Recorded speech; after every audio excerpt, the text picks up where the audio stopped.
বুদ্ধি করেই মাকে বলেছিলাম একটা উনান বানিয়ে দেওয়ার কথা, কিন্তু মা আমার এত ছোট একটা উনান বানিয়ে দিয়েছে, শুধু একবেলা যদি রান্না করি উনানটা একদম ছাইয়েতে ভরে যায়। এই বুদ্ধির কথাটা বললাম কারণ আমার যখন গ্যাস ফুরিয়ে যায় তখন আমি মোটামুটি 15 দিন, মানে মাঝে মাঝে তো এরকম হয় 1 মাসও গ্যাস ভরতে পারি না পরিস্থিতির উপর।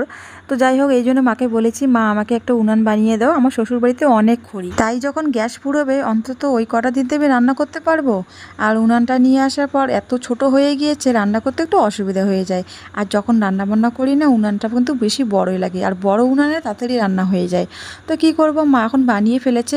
ভুলটা অবশ্য আমারই ছিল, আমি মাকে বলেছি খুব ছোট্ট একটা বানাতে, তো এত ছোট বানিয়ে ফেলেছে, মানে রান্না করতে একটু অসুবিধা হয়ে যায়। সকালবেলায় যেই কাজগুলো করি, ফার্স্ট টাইম আগে আমি রুমটা পরিষ্কার করে নিলাম, এখন কিন্তু বাইরে কাজে হাত দিলাম। মানে যেহেতু আমার রুমটা, মানে রুম যদি আমার অগোছালো মনে হয় না, রান্নাঘরটা পরিষ্কার থাকলে সত্যি বাইরে কাজগুলো করে আমি শান্তি পাই। আর বাইরে কাজ করার পর না রান্নাঘরে এসে পরিষ্কার করতে লাগে, আমার এটা ভালো লাগে না। এই জন্য আমি ঘুম থেকে ওঠার পরে আগে আমি শোয়ার ঘরটা ঝাড়াঝাড়ি করে নিয়ে তারপরে রান্নাঘরটা ক্লিন করে নিই, তারপরে বাইরে কাজে আসি। এখন কিন্তু কোনো হাওয়া ছাড়ছে না, কিন্তু এত পরিমাণে পাতা পড়ছে বুঝি না। এই আমাদের ঘরের সামনে যে শিউলি ফুলের গাছটা আছে, গাছটা কিন্তু ছোট, কিন্তু অনেক পাতা পড়ে, ঘুচুনি ঘুচুনি পাতাগুলো পড়ে যায়। ওই জায়গাটা আমার মানে সবসময় পাতা পড়ে একদম ভর্তি হয়ে থাকে। প্রতিদিনের মতন করে কিন্তু আমি আজকেও ঠাকুরপাড়টা ঝাড়াঝাড়ি করে নিই, কারণ এটা হচ্ছে আমারই কাজ। তো একজন কমেন্টে বলেছিল যে ঠাকুরপাড়ে তুলসী গাছ আছে, সেখানে ঝাড়ু না দিতে। তো কী করবে বলো তো, নোংরা তো হয়, ঝাড়ু তো দিতেই হবে। একদিন দুদিন না দিলে তো, যে আমাদের বাড়িতে গাছ পাতা একদম পড়ে ভর্তি হয়ে থাকে, অমন করে দেখলে তো একদম বেশি খারাপ লাগবে, মনে হয় যে বাড়িতে কোনো মানুষ নেই। আর আমার শ্বশুর বাড়িতে অনেকটা জায়গা জুড়ে ঝাড়তে হয়, তো একটুখানি তো জায়গা না যে হাত দিয়ে পাতাগুলো ফেলে দিব। আর একদিন দুই দিন, যখনই 10-15 দিন আমরা বাড়িতে ঝাড়াঝাড়ি না করব, তখন মনে হবে যে এই বাড়িতে মানে ভূত আত্মা বাস করে, এরকম মনে হয়। বাড়ি সবসময় পরিষ্কার পরিচ্ছন্ন রাখলেই মনে হয় যে না, যেন বাড়িতে যেন লক্ষ্মী বিরাজ করছে। আমাদের বাড়ি কোচবিহার ডিস্ট্রিক্টে, আর এদিকের বেশিরভাগ লোকেই কিন্তু ভাটা যায়। তো যতদিন ওরা ভাটাতে থাকে 5-6 মাস, ততদিন কিন্তু বাড়িটার অবস্থা এতটাই খারাপ হয়, মনে হয় যে ভূত বাস করছে। তো সেটাই কিন্তু হয়, সেই বাড়িতে কিন্তু কখনো লক্ষ্মী থাকে না। কত ধান গাছ দেখো, কত সুন্দর সবুজ হয়েছে না। আর এর মধ্যে কয়েকদিন যে বৃষ্টিটা হচ্ছে, আজকেও তো বৃষ্টি হয়েছে, তো মানে কয়েকদিন থেকে বৃষ্টি চলছে, আর ধান গাছগুলো আরও সবুজে সবুজ হয়ে উঠেছে।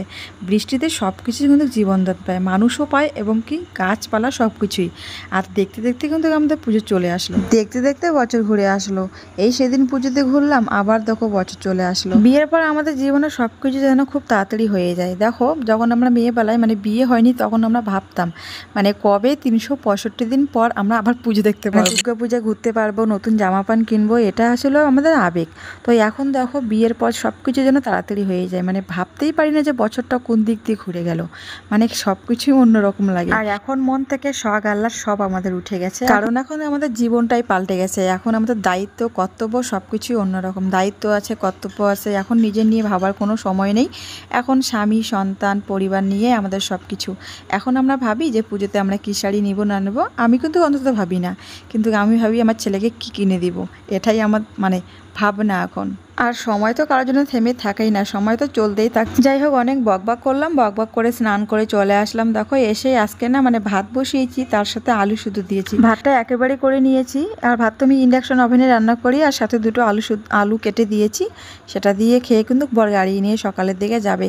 ও দুদিন থেকে গাড়ি চালাতে পারে না, মানে আমার বরের গাড়ি পদ্মা নেই, পদ্মাগুলো ছেড়ে গিয়েছে, যদি বৃষ্টি হয় লোকজন ভিজে যায়। আর আমি সকালবেলা খাওয়ার জন্য এখানে একটু আটা গোল করে নিয়েছি। আমি ভেবেছিলাম যে রুটি বানাবো। সকালবেলা আমাকে ভাত একদমই খেতে ইচ্ছা করে না, আমার যদি একটু হাবিজাবি হয় আমি খুব পছন্দ করি সকালবেলাটা। আমি তো এখন বাজার ঘাট কোথাও যাওয়া বন্ধ করে দিয়েছি, তো একটা দিন এর মধ্যে সপ্তাহে হয়তো মানে মেলাতে যাব। শ্রাবণী মেলা আমাদের বাড়ির পাশে হচ্ছে, মাথাভাঙায়, মানে বাড়ির পাশে বললে ভুল হবে, মানে আমাদের বাড়িতে গোসারহাটে মাথাভাঙায় মেলাটা হচ্ছে, তো সেখানে যাব। সেখান থেকে আমি রুটিবেলাটা অবশ্যই নিয়ে আসবো, কারণ আমার খুব প্রয়োজনীয়।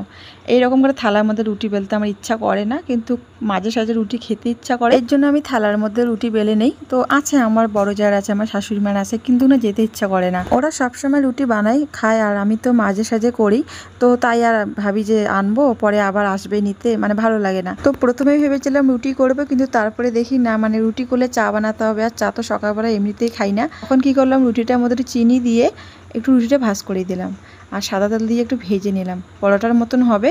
তো এক সাইডটা তো ভিতরটা কাঁচা থাকে, আর আমার ওই কাঁচা কাঁচাটা খেতেই কিন্তু খুব ভালো লাগে। আমি চেষ্টা করি যাতে এমন কোনো খাবার বানাই যেন ভাজা পরোটা খুব কম হয়, মানে গ্যাস জাতীয় খাবারটার জন্য খুব কম হয়। তাই ভিতরটা কাঁচা কাঁচা, পারলে যদি কাঁচা নামাই এরপরও আমার ভালো। আর আমি কাঁচা জিনিস খেতেই ভালোবাসি, রুটি শাকসবজি আমার কাঁচা কাঁচা হবে, হালকা ভালো লাগে। তো ছেলে আর বরকে দিয়ে দিলাম, ওরা দুজনে খেয়ে নিক, তারপরে আমি পরে দুটো ভেজে নিয়ে কিন্তু তারপরে আমি খাবো। কি করছো?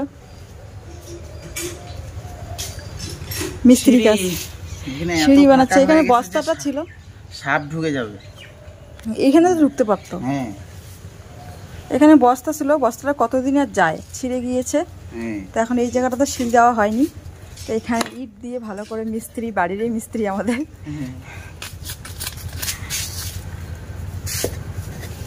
আর একজন মিস্ত্রি চলে এসেছে, ও এগুলো কাজ খুব ভালোবাসে, দেখতেও ভালোবাসে, করতেও ভালোবাসে, দুই বাপ বেটায়।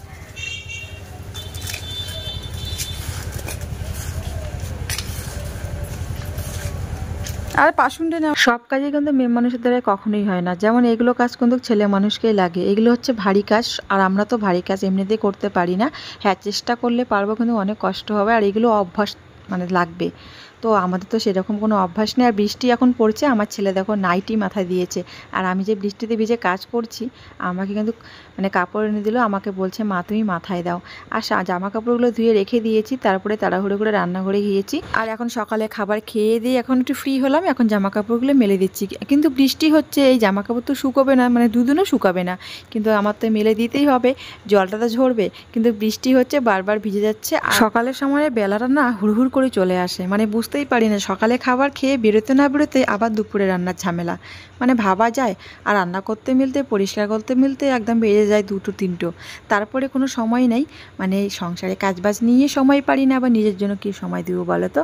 আর এখন আমি রান্না করছি ডিমের ঝোল, মানে আজকে কয়েকদিন থেকে তো বাজার করা হচ্ছে না, তো বর কী করলো, শাশুড়িমার দোকান থেকে ডিম নিয়ে আসলো, আর সেটারই ঝোল হবে।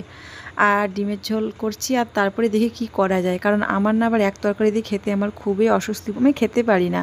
আর আলু ভাজাগুলো কত খাই বলো তো। দেখো আমার তো সাদা মারা তরকারি, আমি তো ছেলের জন্য এখন কোনো মশলাই দেই না, শুধু একটু জিরা বাটা দিই।